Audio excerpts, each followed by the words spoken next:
सड़क परिवहन मंत्री नितिन गडकरी नए विवाद में घिर सकते हैं। अंग्रेजी अखबार इंडियन एक्सप्रेस की खबर है कि गडकरी ने जिस तरह के ई रिक्शा को चलाने की मंजूरी देने की बात कही है, उस तरह के ई रिक्शा बनाने का लाइसेंस पूर्ति ग्रुप की एक कंपनी पूर्ति ग्रीन टेक्नोलॉजी के पास भी है। गडकरी 2011 तक पूर्ति के चेयरमैन थे। पूर्ति ग्रीन को ई रिक्शे का लाइसेंस 2012 में मिला।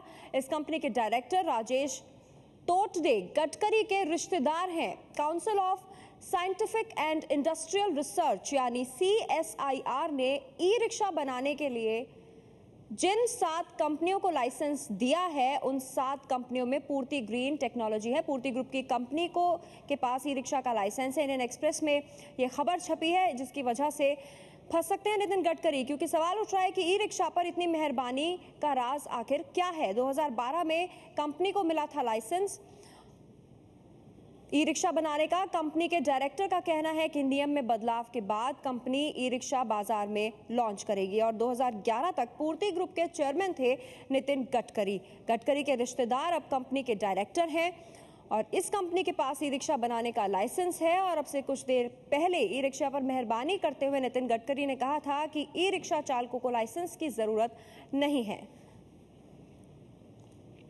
17 जून को दिल्ली के रामलीला मैदान की रैली में गडकरी ने ई रिक्शा को लेकर बड़ा ऐलान किया था। गडकरी ने दीनदयाल योजना के तहत ई रिक्शा खरीदने के लिए 3% के ब्याज पर लोन की बात कही थी। यही नहीं, सड़क परिवहन मंत्री ने यह भी कहा कि अब 650 वॉट की बैटरी वाले रिक्शा सड़क पर चल सकते हैं, उनके लिए लाइसेंस जरूरी नहीं है। मौजूदा नियम में 250 वॉट तक के ई रिक्शा को छूट है, लेकिन उन्होंने कहा था 650 वॉट तक के ई रिक्शा को लाइसेंस की जरूरत नहीं है। 1988 के मोटर व्हीकल एक्ट के मुताबिक सिर्फ 250 वॉट की बैटरी से चलने वाले रिक्शा ही बिना लाइसेंस के सड़क पर चल सकते हैं। ट्रांसपोर्ट डिपार्टमेंट और पुलिस इनका चालान नहीं कर सकता है, लेकिन नितिन गडकरी ने कहा कि 650 वॉट तक के ई रिक्शा को भी छूट दी जाए, उनको भी लाइसेंस की जरूरत नहीं है। इंडियन एक्सप्रेस की ओर से भेजे गए ईमेल के जवाब में गडकरी ने कहा है कि कई कंपनियां हैं जो रिक्शा बनाती हैं। किसी एक कंपनी का ना तो बाजार पर एकाधिकार है और ना ही किसी एक कंपनी पर पाबंदी लगाई गई है। आगे उन्होंने कहा है, जहां तक 3% के ब्याज पर लोन देने की बात है, मैंने प्रधानमंत्री और वित्त मंत्री को चिट्ठी लिखी है।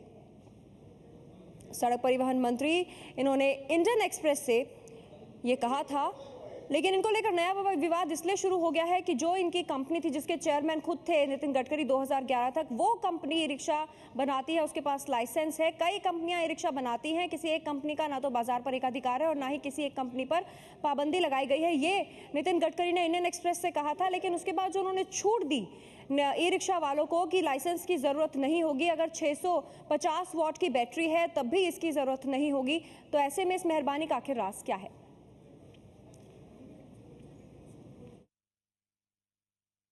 आप उस मंत्रालय के कर्ता धर्ता हैं, आपकी ही कंपनी और आपके ही रिश्तेदार जो है उसमें दावेदार हो गए हैं, तो ये प्रोप्राइटरी का भी मामला है। और इस पूरे मसले पर जो माननीय गडकरी जी हैं वो अपना पक्ष स्पष्ट करें और जो नरेंद्र मोदी की सरकार वो भी अपना पक्ष स्पष्ट करे कि क्या ये सही है क्या कि आप ही मंत्रालय संभालें और आप ही के अधीन जो आपकी जो अपनी कंपनी रही, आपके रिश्तेदारों की जो कंपनी है, अब उसी को इस तरीके की बातें की जा रही। मुझे लगता है इस बात स्पष्ट होनी चाहिए।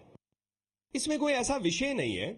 जो ई रिक्शा की बात है उस पर लाखों लोगों की रोजगार उससे संबंधित है और कई ऐसे लाख परिवार हैं जो इस पर उनकी रोजी रोटी इस पर आधारित है।